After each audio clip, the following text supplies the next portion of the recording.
대한민국의 경제가 흔들리는 것을 보았습니다. 일평생 쌓아놓았던 것들이 하루아침에 먼지가 돼버리고 이렇게 기업과 산업들이 무너지는 것을 보았습니다. 오늘날 이 미국도 어떨까요? 이 트럼프 정권에서 이제 바이든 정권으로 모든 것이 교체가 되는 가운데 이 트럼프의 마음이 어떨까 생각해 볼 때 아마 허전함과 또 우려감이 있지 않았을까 생각이 됩니다.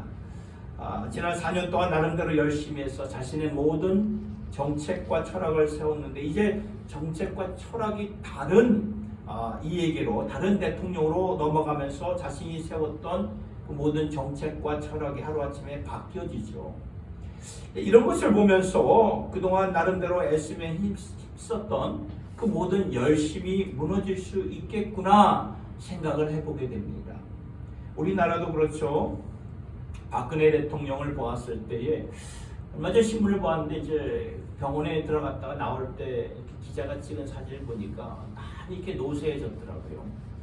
얼마나 자기가 얼마나 허무하고 누가 이렇게 될 줄이나 상상이나 했겠습니까? 어릴 적 엄청난 이 가정에 비극을 겪었고 그러면서 정치계에 자신의 인생을 던졌고 나름대로 나라를 위해서 헌신을 했고 애를 썼지만 그런데 순식간에 자신이 이렇게 무너질 줄 누가 알았겠습니까?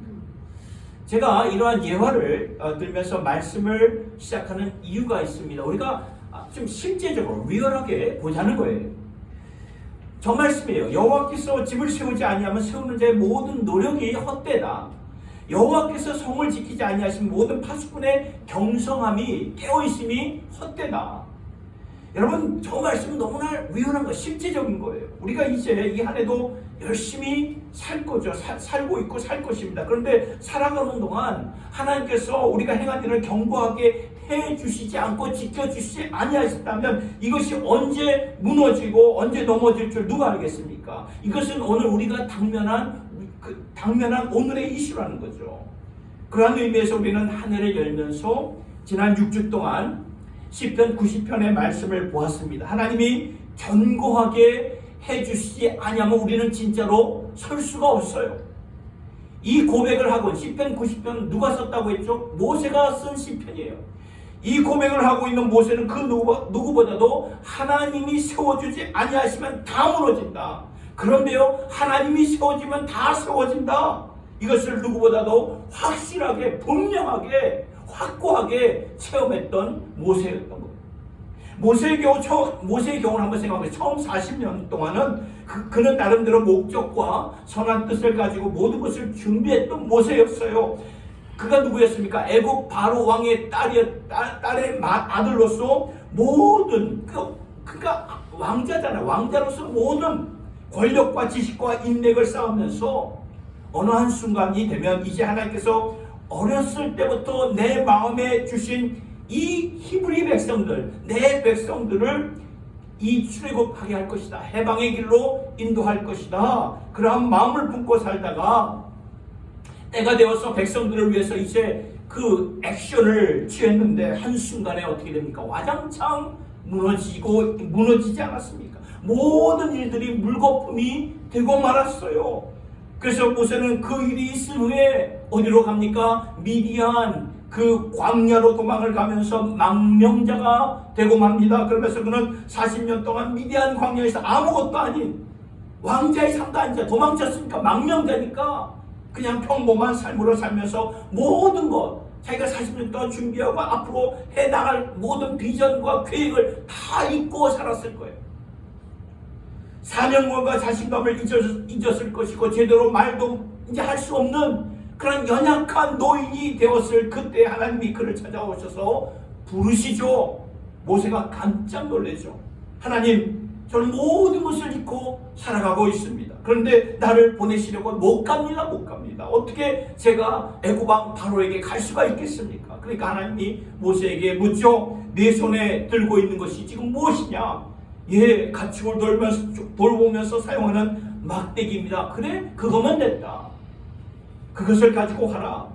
40년 전에는 이 모세는 애굽의 모든 인맥과 권력과 그 지식을 가지고 일을 하려고 했지만 완전히 물거품이 돼버렸잖아요. 그런데 지금은 아무것도 없고 그냥 자기 손에 쥐어진 막대기 하나뿐인데 그것을 가지고 가니까 어떻게 됩니까? 바로 왕이 모세 앞에 무릎을 꿇습니다. 그리고 하나님께서 모세에게 맡겨주신 그 사명, 백성들을 이끌고 약속의 땅으로 가는 일이 다 이루어졌다는 거예요. 와, 이것이구나. 막대기 하나만 갖고도 하나님께서 견고하게 해주시니까 우리의 손에 행한 일을 이렇게 열매를 보게 하시고 하나님의 영광을 여기서 보게 하시는구나. 모세가 이것을 확실하게 깨달았던 거예요. 이것이구나. 하나님이 견고하게 해주셔야 됩니다. 그래서 오늘 우리에게 권면을 하는 거예요. 모세가 오늘 예수 믿는 우리들에게 권면을 하는 거예요. 하나님이 세워주셔야 된다. 하나님이 세워주실 때 의미가 있고 열매가 있고 영광이 있기에 모세는 이 기도문을 하나님께 올려드리면서 이 교훈대로 살라고 오늘 우리에게 말씀을 주시는 것이에요. 사랑하는 성도 여러분, 2021년 이 한 해를 시작하고 있는 가운데 우리 나름대로 그 하고 싶은 프로젝트가 있을 것이고 우리 나름대로 우리의 손으로 이루고 싶은 일들이 있을 것이고 또 사업을 통해서 이루고 싶은 일들이 있을 거예요. 이 모든 일들이 하나님께 드림으로 말미암아 우리의 손이 행한 일들이 견고하게 축복해 주시기를 예수님의 이름으로 축복합니다. 그래서 중요한 것은 우리의 손이 행한 일들을 견고하게 하시는 분은 하나님이시지만 견고하게 하시는 하나님의 축복을 받을 만한 그릇이 되는 것은 누구의 몫이에요? 우리의 책임이고 우리의 몫이라는 거예요. 그래서 저는 여러분들과 함께 시편 90편에서 지난 6주 동안 주목해야 할 7가지를 우리가 같이 보았죠. 첫 번째는 무엇이었습니까? 하나님이었죠. 하나님.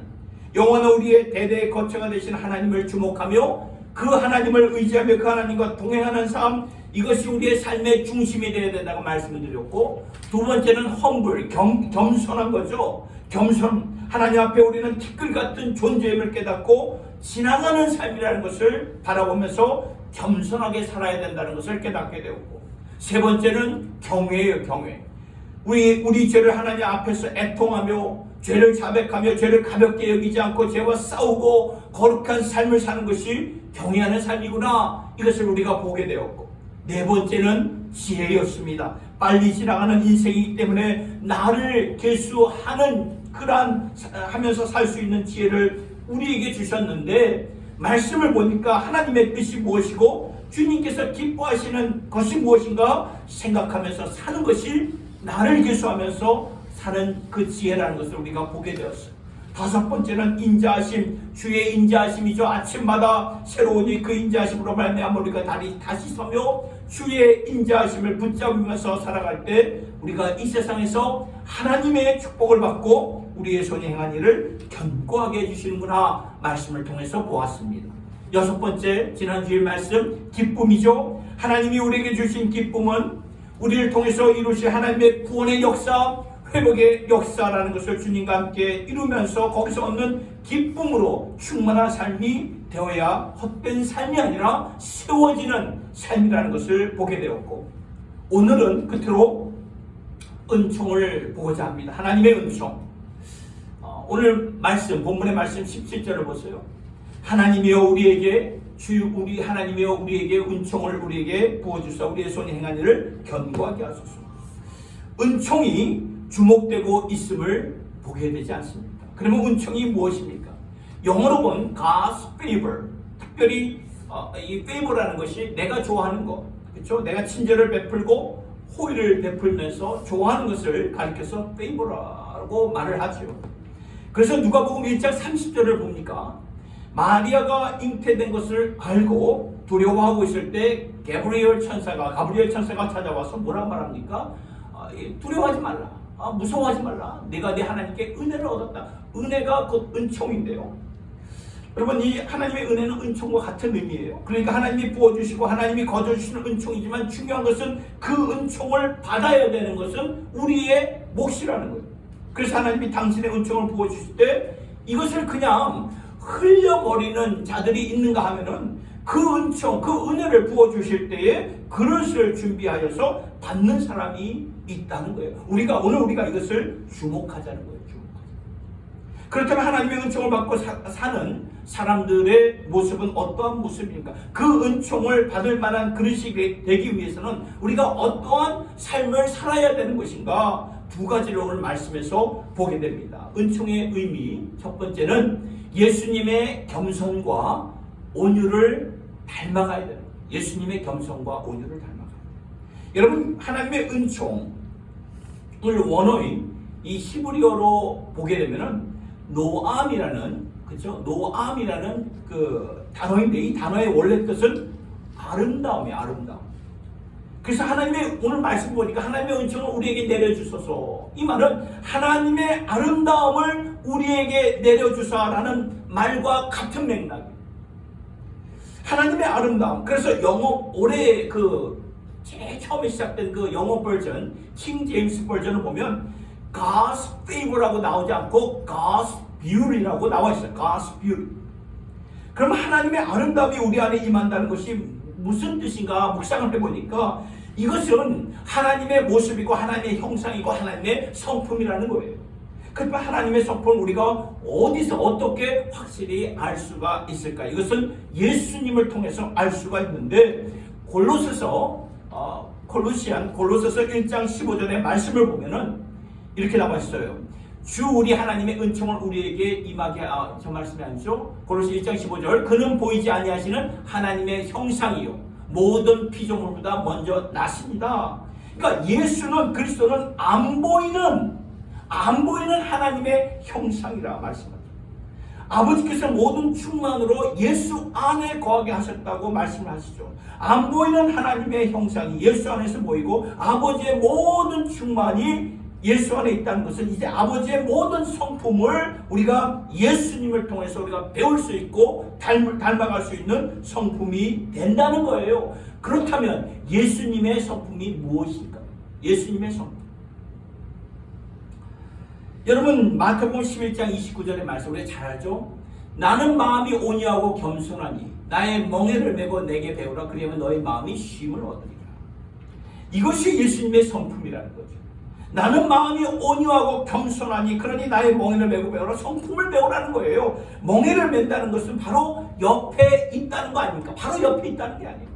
그분의 예수의 가슴 소리를 듣고 그분의 성품 가운데 묻혀서 살라는 것인데, 그분의 예수의 멍에를 메고 내가 배울 것이 무엇인가? 바로 주님의, 예수님의 온유함과 겸손함을 우리가 배워야 된다. 모세의 경우에 그가 처음 40년 동안 하나님의 사역을 위해서 나름대로 자신을 준비했을 때는 사실 인간적인 눈으로 보면 이 모세가 40년 동안 다 갖춘 자였어요. 다 갖췄어요. 그런데 하나님이 보실 때는 아니야, 아직 너 갖춘 게 아니야 라고 말씀하죠.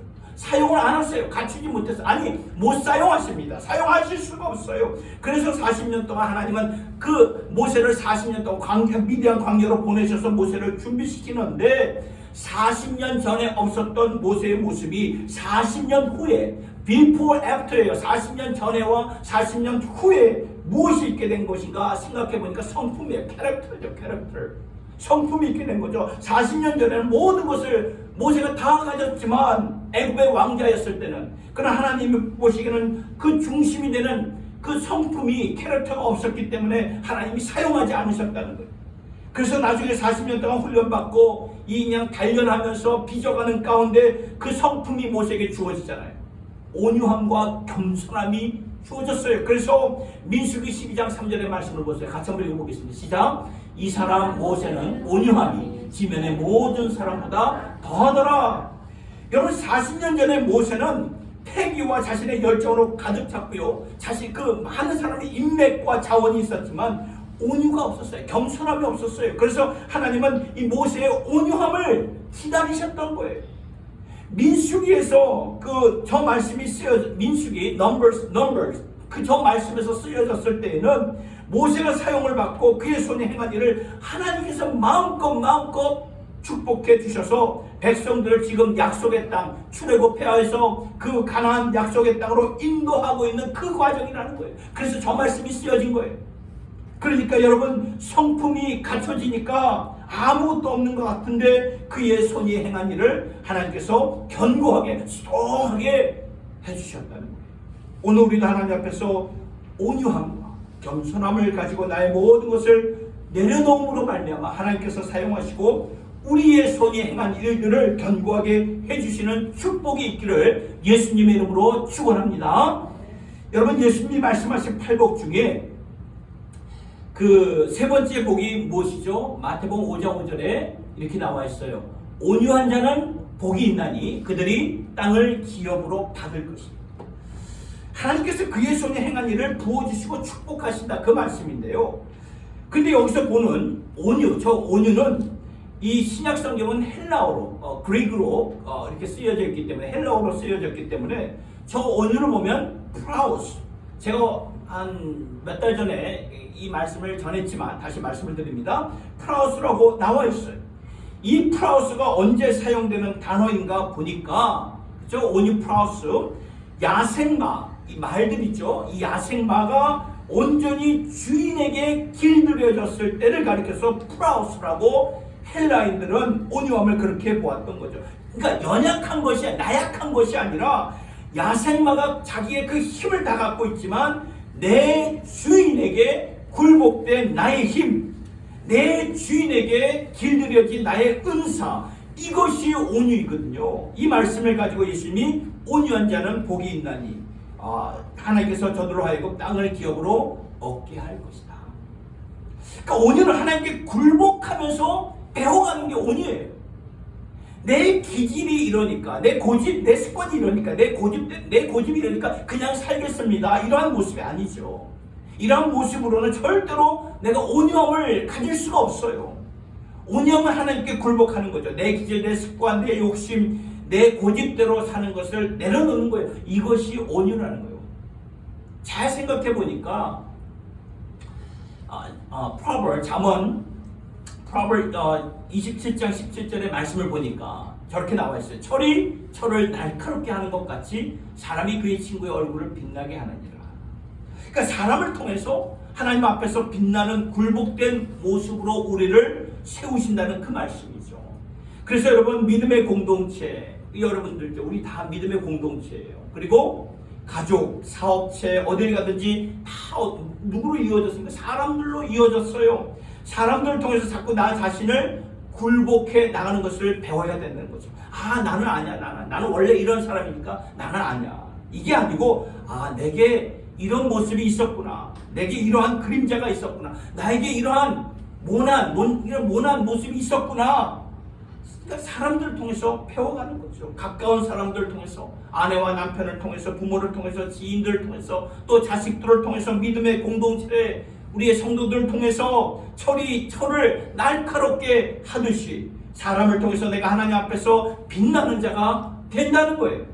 사랑하는 성도 여러분, 온유는 말씀드린 바와 같이 굴복이고, 온유는 예수님의 성품인데 우리 모두 예수님의 그 온유와 그 겸손함을 닮아가는 자가 되어서 하나님의 그 은총, 하나님의 그 비우리를 받아 견고하게 세워지기를 예수님의 이름으로 축복합니다. 두 번째, 은총의 의미, 하나님의 은총의 God's beauty의 의미는 예수를 위해서 다르게 사는 그 어떤 그 courage, 용기가 필요하다는 거예요. 용기.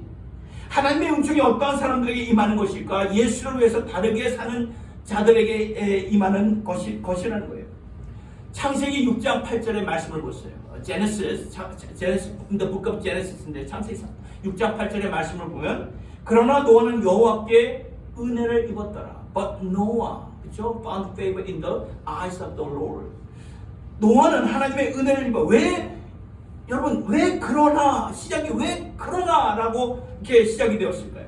창세기 6장을 쫙 읽어보면요, 노아가 살고 있는 그 시대는 부패한 시대였어요. 세상이 죄로 가득한 시대였고, 사람들의 생각은 악으로만 가득 찼다고 성경은 말씀하고 있죠. 얼마나 이 악으로 가득 찬 세상이었던지 하나님께서 당신의 손으로, 당신의 형상으로 만든 그 인류들을 그냥 한탄하시며 다 싹쓸이 해버리겠다, 다 없애버리겠다, 인류에게 소망이 없음을 하나님은 한탄하셨던 거예요. 이게 창세기 6장의 배경입니다.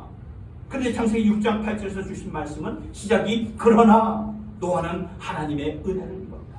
노아는 하나님의 은총 가운데 살고 있다. 이게 무슨 말이에요?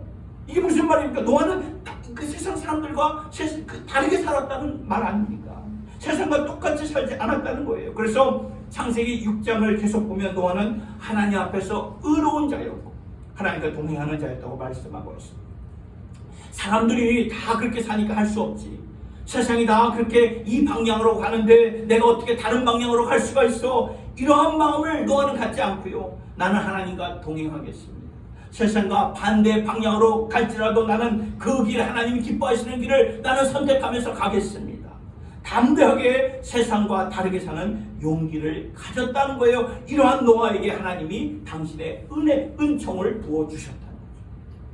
여러분, 모세의 경우 히브리서 11장 24절부터 한번 보세요. 같이 읽어보도록 하겠습니다. 시작. 믿음으로 모세는 장성하여 바로의 공주의 아들이라 칭함 받기를 거절하고 도리어 하나님의 백성과 함께 고난받기를 잠시 죄악의 낙을 누리는 것보다 더 좋아하고 그리스도를 위하여 받는 수모를 애굽의 모든 보화보다 더 큰 재물로 여겼으니 이는 상 주심을 바라봅니다. 여러분, 저 말씀을 볼 때 모세는 다르게 살았어요. 세상 사람들은 바로 공주의 아들이라 칭함을 받기 위해서 1년 동안, 아니 1년이 뭐예요? 5년 10년 그 자리에 들어가기 위해서 줄 서서 그 라인에 들어가기 위해서 줄 서서 기다릴 거 아닙니까? 세상은 다 그걸 원해요. 그러나 모세는 그것을 박차고 맙니다. 그냥 내던지고 맙니다. 왜요? 25절을 보세요. 도리어 하나님의 백성과 함께 고난받기를 잠시 죄악의 낙을 누리는 것보다 더 좋아했기 때문인 거죠. 세상은 고난을 사서 갖고 싶어하는 자 있을까요? 없어요. 아무도 없습니다. 그러나 모세는 고난받기를 더 좋아했다는 거예요. 왜냐하면 잠시 죄악의 낙을 누리는 것보다 하나님의 백성들과 함께 고난받기를 선택했다는 거예요. 그래서 26절을 보면은 애굽의 모든 보화는 모든 사람들이, 모든 이 세상 사람들이 탐내는 거 아니겠습니까? 저것이야 하면서 주목하는 거예요. 그런데 모세는 그것을 바라보지 않았어요. 왜냐하면 더 큰 보화가 뭐죠? 그 상 주시는, 하나님의 상 주시는 것을 바라보았기 때문에. 세상과 확실하게 다르게 살았던 모세였기 때문에 하나님께서는 모세의 손이 행하는 일들을 축복해 주셨던 거예요. 당신의 은혜를 베풀어 주셨던 것입니다. 이것이 어디서 비롯된 것일까요? 그리스도를 위하여 세상과 다르게 사는 용기가 있었기 때문에 그래요. 그리스도를 위하여. 이것이 굉장히 중요합니다. 왜냐하면 우리가 있잖아요. 그냥 무작정 세상과 다르게 살 수 있어요. 막연하게 세상과 다르게 산다고 하나님께서 은총을 베푸시면서 우리의 손에 행한 일을 견고하게 하시는 분이 아니라는 거예요. 막연하게 산다면 그거 아니라는 거죠. 여러분, 무작정 막연하게 다르게 살 때 도리어 악이 될 수 있고 도리어 아픔이 될 수가 있고 어둠이 될 수가 있습니다. 그래서 종종 이제 아이들과 함께 이제 가정 예배를 드릴 때 기도할 때마다 이제 아이들이 기도하잖아요. 기도할 때 하나님 공부 잘하게 해주세요. 그렇게 얘기해요. 그럼 저는 끝나고 왜 공부를 잘하게 해야 되는 거니? 이렇게 물어봐요. 하나님의 영광을 위해서 공부를 잘해야 되는 거야. 이거 하나님의 영광을 위해서, 그리스도를 위해서, for Jesus Christ, for Jesus Christ. 그리스도를 위하여 그리스도로 말미암아 큰 뜻을 품고. 우리가 뭐 공부뿐만 아니라 모든 일을 할 때 하나님의 영광을 위해서 살아가는 거죠. 이게 내가 세상과 다르게 사는 그 용기를 가지면서 사는 것이 여러분 인생의 키의 열쇠라는 것입니다. 이러한 모습을 하나님이 보시고 우리의 손이 행하시는 일을 견고하게 하시고 축복해 주신다는 거죠. 역대하 16장 9절의 말씀을 같이 한번 읽어보도록 하겠습니다. 시작. 여호와의 눈은 온 땅을 두루 감찰하사 전심으로 자기에게 향하는 자들을 위하여 능력을 베푸신다.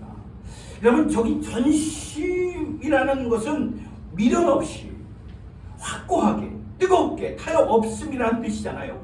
전심으로 하나님을 향하는 자들에게, 예수를 위해 사는 자들에게 능력을 베푸시고 그의 손이 행하는 일들을 견고하게 하시고 열매 맺게 하시고 영광스럽게 해주시는 건데, 중요한 것은요, 전심으로 하나님을 향한 마음과 삶이 우리 안에서 나타나야 된다, 보여져야 된다는 거예요. 사랑하는 성도 여러분, 우리가 지금 예수를 믿고 있어요. 지금 예수를 믿고 있으면 기왕 믿을 바에는 확실하게 믿으셔야 되는 거죠. 이것도 아니고 저것도 아니고, 세상 나라의 한 발, 주님 나라의 한 발. 여러분, 이건 주님 나라에서 아무것도 아니라는 거죠. 더 힘들어요. 예수를 믿는다는 것은 확실하게 믿는 거예요. 예수를 위하여 세상과 다르게 사는 용기를 가지고 살아가야 된다는 것입니다. 여러분 사업가로서 사업할 때 당장 손해를 볼지라도 세상의 방식으로 하지 말아야 되고 하나님이 기뻐하는 방식으로 해보자. 인간관계에서도 하나님 앞에서 깨끗하지 못한 관계가 무엇인가 정리할 것은 정리하고 새롭게 할 것은 새롭게 하고, 공부를 하더라도 내가 무엇을 위해서 공부를 할 것인가, 공부 잘해서 출세해 돈 많이 벌어서 사는 거예요. 세상은 다 그렇게 원하죠. 그렇게 살아요. 그러나 예수 믿는 우리들은 달라야 돼요. 항상 하나님의 영광을 위해 거룩한 목표를 삼고 공부를 해서 또 사업을 해서 인간관계를 해서 나를 부르실 때 주님 나라에 쓰임받기 위해 우리가 사용되어야 된다는 것입니다. 말씀을 맺습니다. 여러분 하나님의 은총은 다른 게 아니에요. 말씀을 보니까 하나님의 아름다움, 하나님의 성품으로 옷 입는 것인데, 그러면 우리가 하나님의 은총을 받을 만한 그릇이 되어야 돼. 그릇이 돼. 하나님의 은총을 받을 만한 그릇이 되기 위해서는 예수를 위하여 우리가 세상과 다르게 사는 용기로 충만하게 사는 거죠. 이렇게 사실 수 있기를 예수님의 이름으로 축복합니다. 그래서 우리의 손이 행한 모든 일들이 하나님께서 견고하게 해주시고 축복하셔서 많은 열매와 주의 영광을 온전히 드러내는 주님의 그 은총을 이렇게 받는 삶이 될 수 있기를 예수님의 이름으로 축원합니다. 기도하겠습니다. 하나님 아버지, 주님께서 세워주시지 아니하시면 집을 세우는 것이 다 헛되고, 하나님께서 지켜주시지 아니하시면 파수꾼의 경성함이 다 헛되다고 말씀하셨습니다. 아버지, 이 말씀을 우리가 바라보면서 아버지의 은총을 주목하며 살게 하여 주시옵소서. 아버지의 은총은 아버지의 아름다움이고, 아버지의 아름다움은 예수님의 성품인 온유함과 겸손함을 깨달았습니다. 하나님 아버지, 우리가 이 세상을 살면서 하나님 앞에 굴복하는 것을 배우게 하시고, 또 사람들을 통해 굴복함을 배워서 예수님의 온유와 겸손함을 계속 이뤄가는 저희들이 되게 하여 주시옵소서. 또한 주의 은총을 입은 자가 되도록 예수를 위하여서 세상과 다르게 사는 용기를 갖고 살아가는 자가 되어서, 그래서 우리의 모든 사역, 우리와 우리의 자녀들이 하는 모든 일들이 오늘의 빨리 그냥 지나가는 세상에서 같이 헛되게 무너지는 것이 아니라 하나님이 견고하게 해주셔서 열매가 있고 영광이 있고 하나님의 기쁨이 넘치는 주의 은총을 받는 주님의 권속들 되게 하여 주시옵소서. 예수님의 이름으로 기도드리옵나이다. 아멘.